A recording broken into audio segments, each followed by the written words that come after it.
it's Leonis TV. So today is going to be a really wildly different video style for me.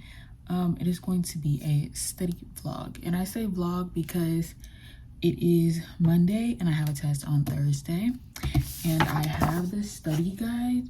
I wish y'all could feel how heavy this is, but like it's only because I do print out my study guide so I can write on them, because just like computer wise or typing and that doesn't help me remember anything. As y'all can tell from my videos, I literally write. That was my other study guide. Write everything because it just is easier for me to remember that way. So we're going to be studying for my test on Thursday in criminal delinquent behavior. Explanation on criminal delinquent behavior. We talk about the crimes and then associate which theories can be applied to why the crimes occur. Okay. Homicide, suicide. We'll talk about mental illness. It is 6:59. I got out of class at 4:20, and it takes me forever to get home from the bus. So I sat down because I just needed an hour, guys. I just needed an hour. But it is 7 o'clock now, literally on the dot, and we're going to take this hour and do my study guide, and then I'm gonna go cook really quick, like not really quickly. Yeah, I'm just gonna go cook, and then I'm going to come back and work on a debate that I have coming up in March, and I need to start prepping for it because it's like a true genuine debate, and my teacher is going to be creating it, and we're the first ones to go. So pray for me. So let's get started. And I'm gonna alternate between like talking to y'all and actually doing the work, because that actually helps me. And I'm not the best at studying because I genuinely don't know how to study. I don't know what works for me and what doesn't. But I know doing the study guides and writing down the study guides is what I did in high school. And even though high school is a lot different than college, information-wise, I remember doing the study guides in high school literally helped me remember at least 80% of everything that I needed to know. So I do these for sure. Also, I am using a Pomodoro, if that's how you say it, timer. So it's gonna be 25 on, 5 off. And I'm just gonna do that. So I'll do 25 of the study guide, then 25 of the debate, and then back on to the 25. Yeah, there's 4. So I'll alternate just so I'm getting some type of work done. And tomorrow is a review day, so I don't have to catch up on the notes really. Let's get started.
So currently the section I'm on is the regional trends in homicide. So the highest rates regionally in homicide is South Africa and Central America. And the lowest are Eastern Asia, Southern and Western Europe. So regionally, those are the highest and lowest. Surprise, surprise, when you look nationally, like for us, the highest rates are in southern states and the lowest rates are in northern states. Right. Like way up north, like Boston, like in that corner. Yeah. So reportedly, the states with the lowest rates of homicide are New Hampshire, Vermont, Massachusetts, and Maine. I have so many comments about that, but it's fine. So demographically, people between the ages of 15 to 24 are most likely to be offenders and victims. So not just the ones committing the crimes, but the ones victimized by the homicide are between the ages of 15 to 24. Could be common knowledge, but if not, males are more likely to commit homicides, and males are most likely to commit stranger or acquaintance homicides, while women who commit homicides are more likely to commit familial homicides. Think on that. Fun fact, not really fun, but it's a fact. Most homicides are intraracial, so a white man is going to kill a white man, and a black man is going to kill a black man, and also for women. But women, if they do commit a homicide or multiple, 9 times out of 10, 10 times out of 10, no, 9 times out of 10, it's gonna be a man. Like, it's not gonna be a woman that she's committing homicide against. Yeah, men are mostly the victims and the offenders, but if a woman is committing the crime, it's gonna be against the man. But like I said, the race of most homicides is intraracial. It doesn't say serial killers, but it's intraracial. So 94% of black victims are murdered by black offenders, and 86% of white victims are murdered by white offenders. We have 4 minutes left, but now we're moving on into the theory of it all. So the homicide and assaultive behavior theories. So we have first up frustration aggression theory, which is basically the discussion of the more frustrated you are, the more aggressive you become in letting out that frustration. In layman's terms, I also do like to jump around because like it's in an order, but it's also not. As frustration increases, so does the probability of aggression. That's the explanation.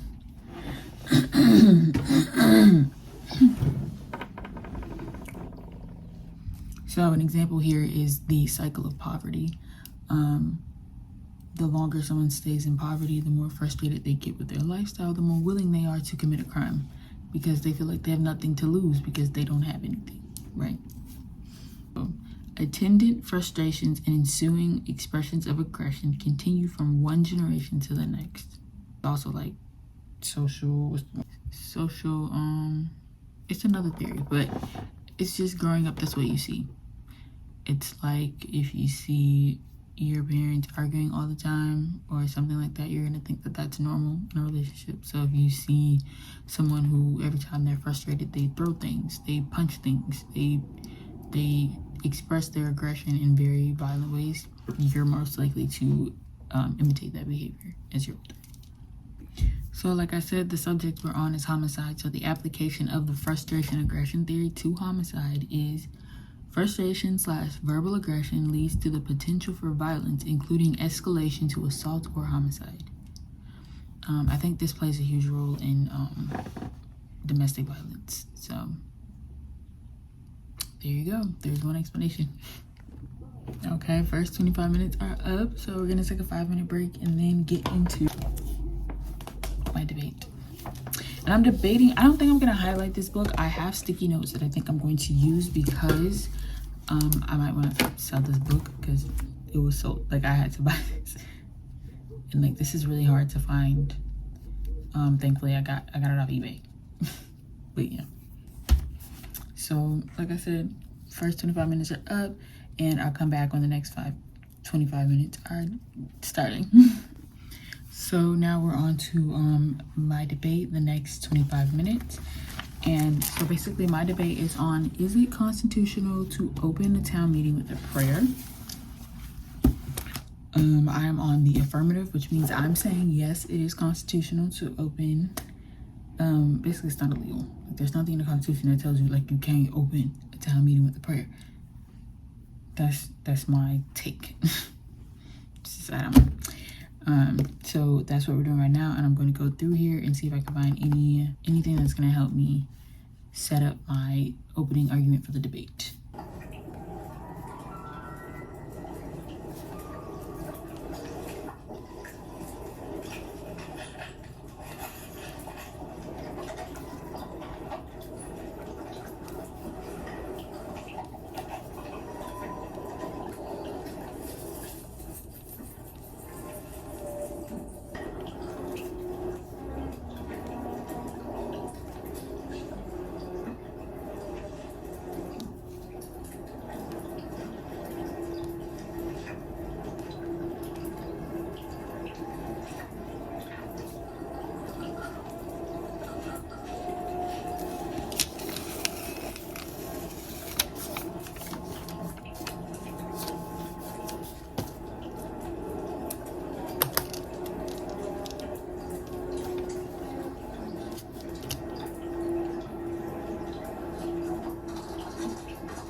Okay, so 3 minutes left in this 25 minutes. So just let me show you all a little bit what I got. I have some parts of my opening statement, and then this is for the main argument and counter arguments in a way.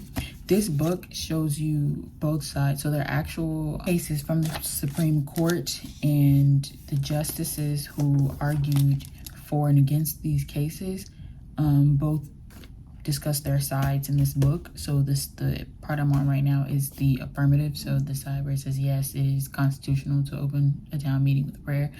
And then the next side will be no, and given the reasons why, and just helping the explanation really. And it's kind of like a script to, not a script, because the way the whole thing is set up is what's really just getting me. But we don't only have to use the book, but that's gonna be my main thing, because I don't know where else I'm going to find information on this type of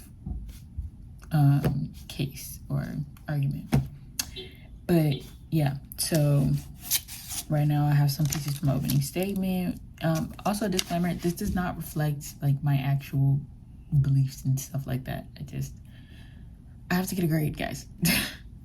But yeah, so talking about how America kind of prides himself on freedom of expression, while also explaining how America was kind of always had that form of higher power within their important documents. So the Constitution, preamble, what's that thing called?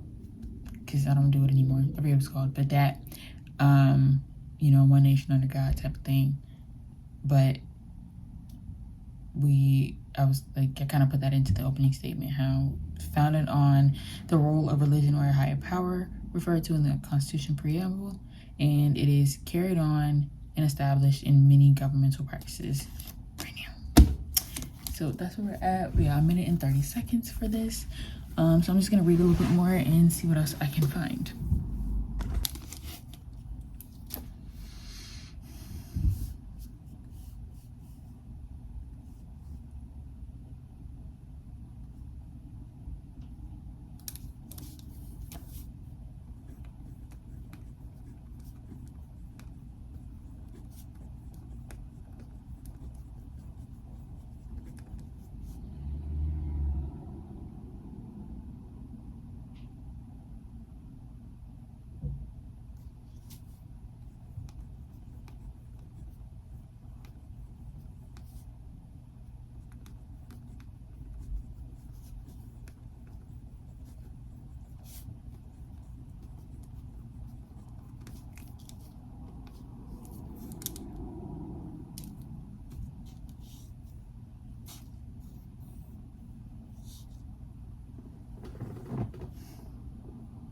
Five-minute break. I'm literally not actually getting a break because I keep getting up to go and like try to make sure everything's ready for me to cook, because it's already 8 o'clock and I'm not supposed to eat past 8 o'clock. Like, that's really what I do, but it's already 8 o'clock, so now I have to finish this out and then try to finish up my studying. And this is all I'm doing for tonight. Like, I'm gonna finish up these last like 50 minutes, and yeah, I'm going to bed because I have to go to bed, guys. I had to get up this morning for class at 7 a.m. because my class is at 9. And usually, like, I think I said it, I wake up 3 hours early now just to get there on time, but I refuse to wake up at 6 a.m. I refuse. I was literally ready this morning, and then I see an email saying my class was canceled. 7 a.m. guys. So let me go check on this food really quick. Okay, so we are back with the next 25 minutes. We'll have one more after this, guys. And we are back on to criminal lingual behavior. We are still on theory, so the next one is unreciprocity, which is self-explanatory. When you're basically in a relationship where your needs are not reciprocated in a way. So I'm going to explain it. It is a reformulation of the frustration aggression hypothesis to specifically focus on reciprocity and unreciprocity in role relationships. So unreciprocity is frustrating to people, and it can get frustrating over an extended period of time, which can then cause violent behavior. Again, you see where the like domestic violence is, it's in there. Okay, let's write this stuff down.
All right, y'all, so those 25 minutes are up. Really quick, I'm gonna show y'all kind of where I got, or explain y'all where I got. So we talked about, well, I wrote down definition of suicide, and then because there are different types of definitions of everything out there, medically and socially and culturally. So one of the definitions by the World Health Organization is an act of self-injury with a lethal outcome. And then there is also explicit and implicit reasonings as to why someone would do it. An explicit example would be a note. Implicit would be inferences drawn from autopsy reports and toxicology reports, or the victim's mental state before committing. And then we talked about the demographic. I can say this, and I also think this is almost common knowledge, but the highest rates are males. So yeah, like with the demographics, you got males are 4 times more likely to commit suicide, and white males are 7 times more likely. Like, they have the highest rates of all people to committing suicide. So after that, y'all, I don't know what's going on. We talked about, I wrote down the precipitating or risk factors. So there's mental illness, depression, alcohol-related illnesses or conditions, chronic illness or pain, and disruption in social relations. And I just going back for that one, but basically, so here, something that disrupts your social pattern. Also, most victims have experienced a set of disrupted social relations, and that could be the loss of someone important, like your parent, your job, or your reputation within something. So that is it. About to hit these little 5 minutes really quick, and then I'll be back for the last 25 minutes. All right, y'all, before we finish up, let's just talk about how far we got. Remember, I was alternating and not just going straight through, so I did finish the first 3 pages of my study guide out of 1, 2,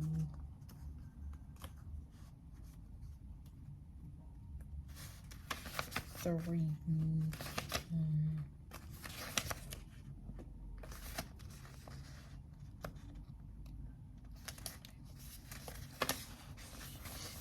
So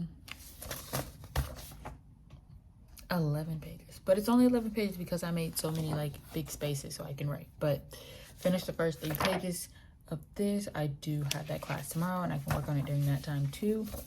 And I was gonna make this a vlog, but due to the amount of footage that I know I have, this is gonna be like just one study vlog, guys. One study vlog. Now we're going to get back into our debate structure, and that's gonna conclude the video. So let's get into it. All right, y'all, before we finish up, let's just talk about how far we got. Remember, I was alternating and not just going straight through, so I did finish the first 3 pages of my study guide out of 11 pages. But it's only 11 pages because I made so many like big spaces so I can write. But finish the first 3 pages of this. I do have that class tomorrow, and I can work on it during that time too. And I was gonna make this a vlog, but due to the amount of footage that I know I have, this is gonna be like just one study vlog, guys. One study vlog. We're gonna get back into our debate structure, and that's gonna conclude the video. So let's get into it.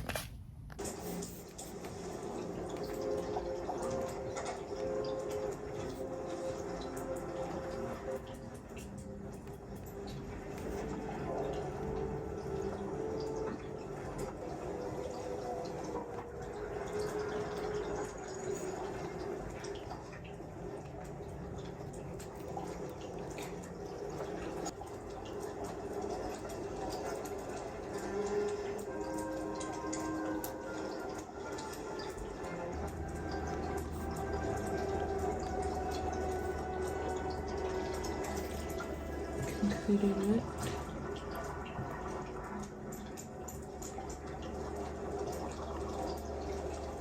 said a prayer. Concluded that little prayer.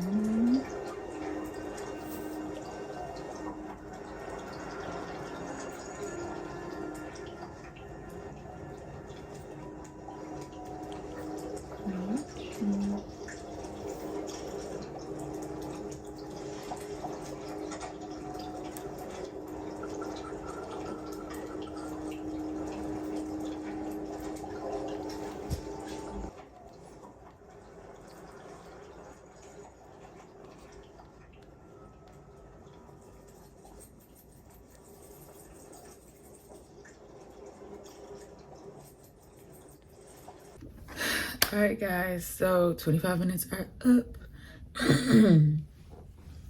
I'm going to show y'all what I got done. All of this, yeah. So this is the opening statement. We still need a team line, which is basically like a punchline that's supposed to like explain what our argument is. I don't know what it is yet though.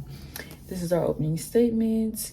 And then the main arguments I have here, which is, you know, basically it's voluntary, you don't have to participate. They also rotate out who is doing the prayer, so they don't have mostly Christian congregations coming in to do the prayer, which a lot of people were having the problems with.